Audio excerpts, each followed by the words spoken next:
and welcome to Unlock Your Blocks. My name is Elyssa Smith, and I'm excited to talk to you today about your negative self-talk. Girl, why are you so hard on yourself? Can we just discuss this for one episode? We are so hard on ourselves, and negative self-talk is the commonality among high-achieving women. We all talk mean to ourselves, okay? So this episode is all about figuring out why you're talking to yourself the way that you would never ever talk to somebody else. And I'm gonna reveal the sneaky origins of your negative self-talk and help you get it cleared away, help you release it, help your system feel safe without it. And I'm first gonna start talking about what actually it looks like in your life. So how do you tell when negative self-talk is happening?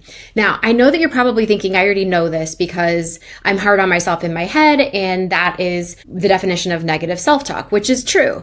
And it can look like a bunch of other different things. It kind of marauds around as other self-sabotagers, okay? But negative self-talk is usually at the core of these things. So obviously we know that we don't accept mistakes. When we are perfectionistic, high-achieving people pleasers, we don't accept our own mistakes. We don't accept that being imperfect is an option. We don't accept that being imperfect is an option. What we end up doing is just living by these really high standards that we would never really hold anyone else to. Every single high achieving woman that I've ever worked with, if I ask her, would you hold someone else to those same standards? She says no. Although we do tend to hold people to pretty high standards. And sometimes it's darn near impossible for those people to meet those standards. So if you have a problem with perfectionism, then it's going to be really hard for you to talk nice to yourself when you make a mistake. So there's no tolerance for mistakes, which is problem number one. Problem number two, second guessing, self-doubt. We second guess ourselves worse than the average sort of underachiever. So problem number two is second guessing ourselves, self-doubt in general. Overachieving women second guess themselves a ton more and doubt themselves a ton more than women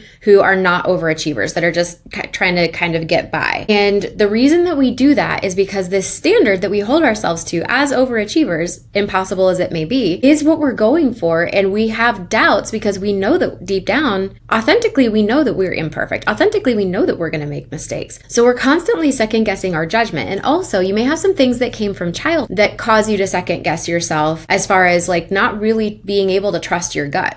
So then the negative self-talk spiral pops in every time you're trying to make a choice, or every time you spill a cup of milk, not crying over the proverbial spilled milk becomes a real issue for us. So another couple of things that you want to watch for, that this negative self-talk, this is what it looks like on the outside. Depression, which is clinically they call it like anger turned inward. When you're depressed, it's because you're mad at yourself for not being enough. And then we also have another thing that negative self-talk is the root cause of, which is a shame spiral. If you have ever experienced a shame spiral, it feels yuck. You could feel it in your body. It shuts down your mind. It keeps you in fight, flight, freeze, or fawn. It keeps you in that survival mode place. And it's really hard to get out of it on your own. So these are all things that are necessary companions of negative self-talk. You will almost always have experienced some or all of those other things when you're experiencing negative self-talk. If you speak really unkindly to yourself, it's going to do all kinds of stuff to slow you down too. So here are the problems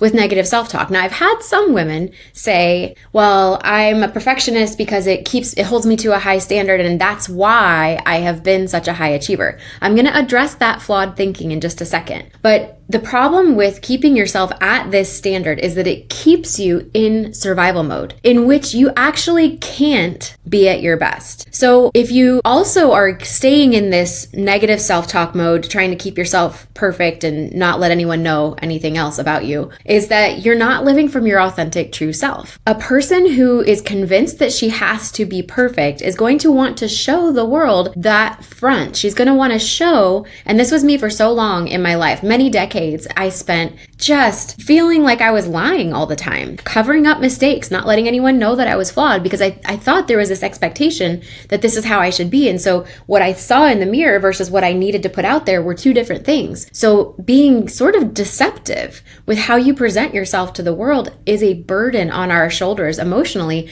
And you have to be really careful, because eventually your body and your heart are going to start noticing that discrepancy and not being able to cope with it. We also find that for women who are dealing with a lot of negative self-talk is that fear of failure that they have, because we are afraid to do something less than perfectly. So we have a fear of failure.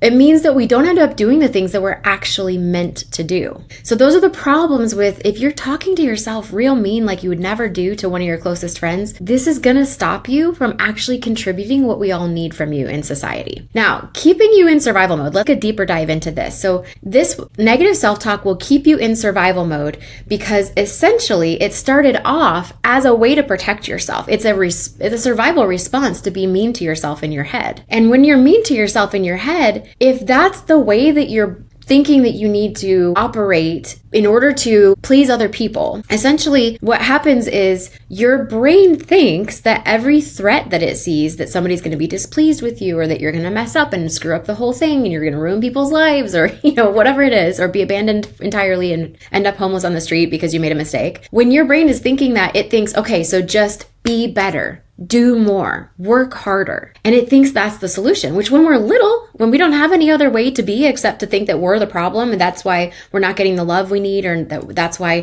things are feeling bad in our lives is we're the problem. That's what your brain does just to help you survive. You can always be working harder, doing better and being more as a little kid to try and make everyone else happy. And that way your needs will get met a little easier. So when you're working harder, being better and doing more to get your needs met, it's really easy to get into the if I'm the hardest one on myself, then nobody else's painful words are going to hurt me. So maybe you even had outside words, outside circumstances, bullying, maybe there was some abuse going on somewhere where people were actually reinforcing the idea that you were less than. I people pleased and tried to bully my own self right into an abusive relationship to be with someone who agreed that I was the problem. This is a real issue that women who are high achievers have in our relationships. We have this in our businesses, in our hiring processes. If we have a business, if you're trying to work your way up the corporate ladder, it poses issues there too. And we keep thinking that if we're mean to ourselves, then we will get more done and we will be able to work harder, be better, and do more.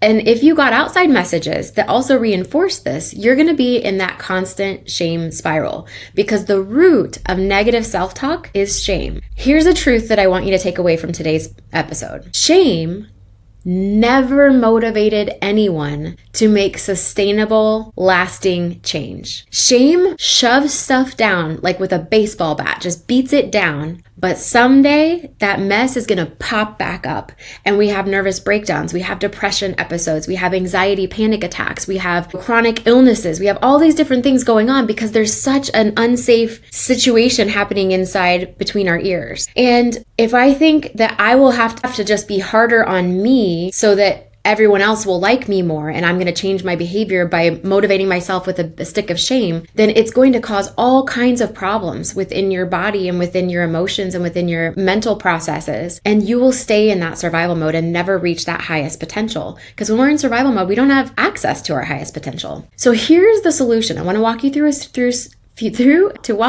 few steps to help you walk yourself out of negative self-talk, okay? So the first thing is you have to notice when it's happening. Now, you might not always notice at the moment. When you're new at this, when I first started trying to work on this in myself and doing the inner healing that it took and the trauma work that it took, I didn't catch it when it was actually happening most of the time. But I could catch it in hindsight. Oh, there, I remember. That felt real bad. And so you get faster and faster at noticing it while it's happening. And what you want to look for, by the way, is body sensations that go with it. How do you know that you were speaking negatively to yourself? Could you remember some of those thoughts? Could you remember how your body felt when it started happening? And then you go back in and you look at what are the roots of this? Where did I learn to talk negative to myself? Did I see my parents doing it? Did someone else actually actively talk bad to me? Did I have bullies that were present in my life? And once you can identify the root, it's much, much easier to operate beyond that. And then you start to calm yourself in the moment. You can use the 3S framework, take 3 big deep breaths for your safety, make a cup of tea for your self-nurturing, and then text a bestie who loves you. And your brain will start to calm down in that moment after you've noticed that it's happening. And then